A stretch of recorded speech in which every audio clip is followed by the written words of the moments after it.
Obviously, it was good to get our first win under our belt with the game against Dubuque. They're a talented team. They have a good history. They're fairly young right now. I think he said they started 6 freshmen, so it was a good opportunity for us to score some goals and get a win under our belts.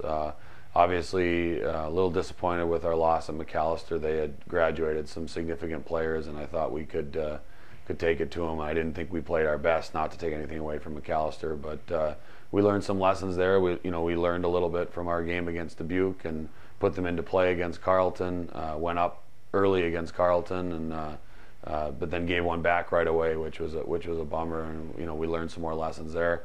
But we learned we can play with them, and we hope that we get another opportunity to see them down the road. Obviously, at this point, that would be in the NCAA tournament. So we hope we get another shot at them.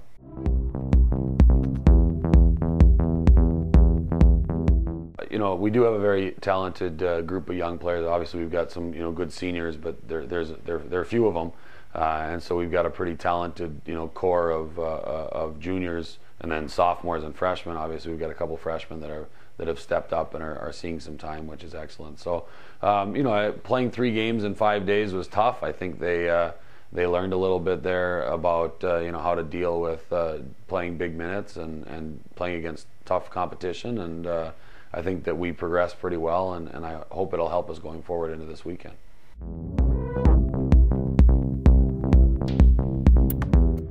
First of all, Concordia now is, as you said, picked to finish second in the MIAC, and they're now ranked 17th in the country behind Carleton, who's 11.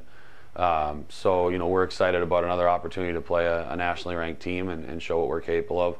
As well, they came up here last year and beat us 2-1 in overtime, so we're hungry for a little revenge against them. I know they're well coached. They're very athletic. It'll be a good match against Concordia. As well, St. Olaf is a team that really last year was poised to they had a good start to their season and was poised to make the MIAC tournament last year. Ended up having a couple of injuries and a couple tough losses towards the end of the season, which knocked them out.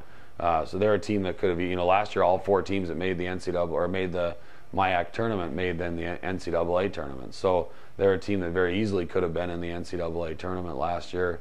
Very talented, and it's not a surprise to me at all that they're off to a good start with good athletes and excellent coaching.